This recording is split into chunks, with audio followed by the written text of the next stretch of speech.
नमस्कार, मी विजय मोहिते. मी प्रॉपर सोलापूरचा आहे. मी आज सोलापूरवरून मंगळवेढा मार्गे पंढरपूरला चाललो होतो. पंढरपूरला इथं मी गोपाळपूर पर्यंत येऊ शकलो, पण गोपाळपूरच्या पुढं मला आणि माझ्यासारख्या कित्येक नागरिकांना जाता येत नाहीये. याच्या मागं कारण हे आहे की भीमेचं पाणी किंवा नदीचं पाणी इथं या ओढ्यावरती ब्रिजवरती आलेलं आहे. या ब्रिजवरती पाणी आल्यामुळं कित्येक नागरिक त्या बाजूला आणि या बाजूला अडकून पडलेले आहेत. आणि ही समस्या आजची नसून ही कित्येक वर्षांपासूनची प्रलंबित समस्या आहे.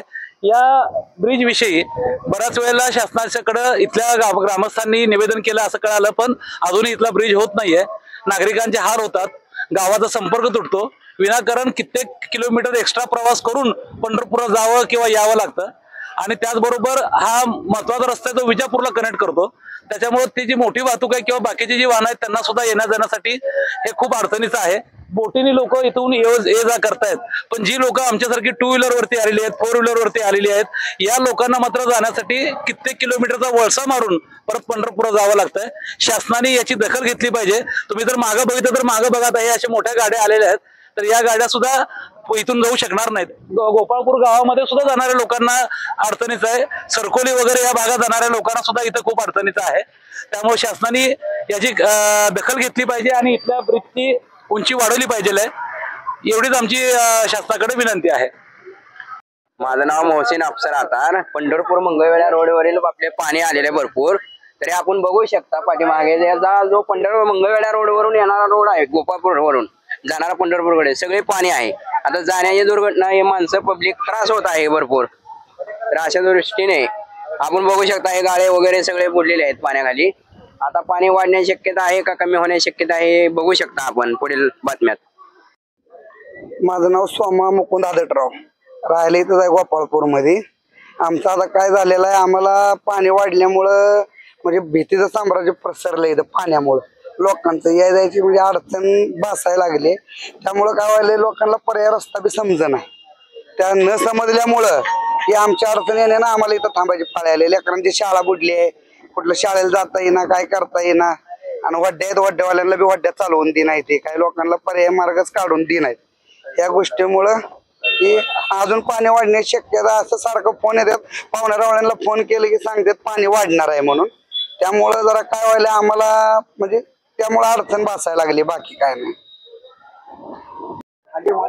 मी सांगायचं म्हणजे असं आहे, गोपाळपूर मध्ये गैरव्यवस्था आहे. तिन्ही रस्ते बंद पडलेले आहेत. वर जाणारी सगळी लेकरं बाळांना ही दवाखान्यात न्यायचं म्हणलं का महिला थांबलेले आहेत.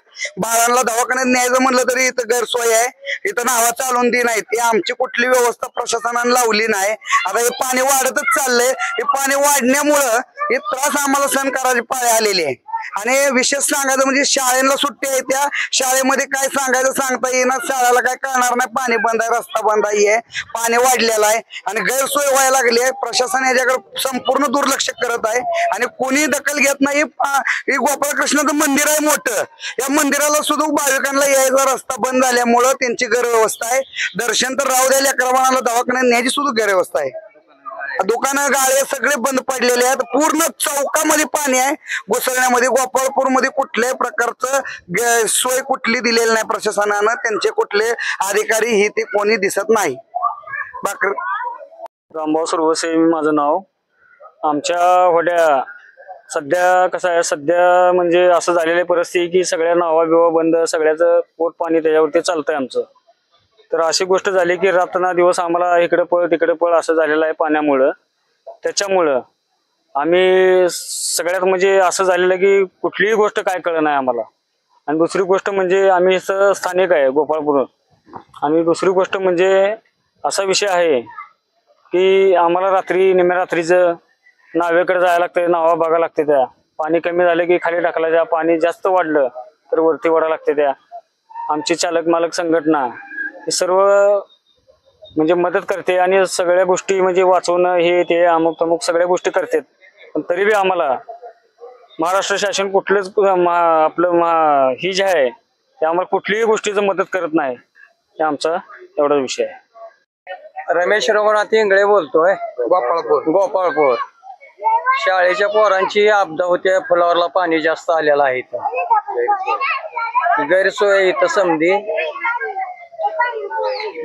ग्रामस्थाकडे नाही, पलीकडे जाता येत पलीकडे जाता येत नाही म्हणूनच बोलतोय आम्ही. नावा चालू दे नाहीत. माझं नाव अफरोज बख्तार पठाण, राहणार गोपाळपूर. पाणी प्रचंड वेगाने वाढलेलं आहे. पाणी अजूनही वाढत आहे. तुम्ही पाहू शकता, पाठीमागे इकडे पाहू शकता, पाणी खूप वाढलेलं आहे. जुन्या पुलावरची पाणी कालच आलेलं आहे. नवीन पुलावरची, वरच्या पुलावरची रात्री पाणी आलेलं आहे. कोणत्याही प्रकारचं इथं वाहन नाही, जाता येत नाहीये. आम्हाला गावात जायचंय, दवाखान्याला जायचंय, कसल्याही प्रकारची सोय नाहीये. पोलीस डिपार्टमेंटची इथं सोय नाहीये. एकही पोलीस डिपार्टमेंट इथं दिसत नाहीये. कसलाही डिपार्टमेंटचा इथं सपोर्ट नाहीये, महसूलचा सपोर्ट नाहीये. पब्लिक जे आहे ते कसं जाणार आहे, बोटीची सोय नाहीये. बोट आणताय तर त्यांना बोट पण आणू देत नाहीयेत. हे चुकीचं आहे. बोट आणून द्यायला पाहिजे. मुलांना शाळेला सोडायचं आहे, दवाखान्याला जायचं आहे. आज माझी कामाची सुट्टी झालेली आहे. आज मला कामाला जायचं होतं, पण पाणी असल्यामुळे मला कामाला जाता आलेलं नाहीये.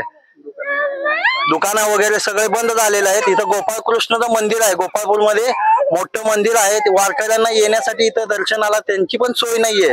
वारकरी तिथूनच माघारी जात आहेत. मी चंद्रशेखर तिवाडी, गोपाळपूर राहणार. आता नदीचं पाणी स्थिर आहे आणि 50,000 क्युसेकनी का पाणी कमी केलं असं आम्हाला ऐकण्यात आलेलं आहे. पण प्रशासनाकडून अजून अधिकृत काय कळलेलं नाही आहे. सगळे इथे दुकानं बंद आहेत. सगळ्या दुकानदारांनी दुकानातले सामान काढून आपापल्या घरी घेऊन गेलेले आहेत. किमान अजून 8 दिवस तरी ह्या लोकांना आता दुकान मांडायचं का नाही मांडायचं संभ्रमावस्था लोकांची झालेली आहे.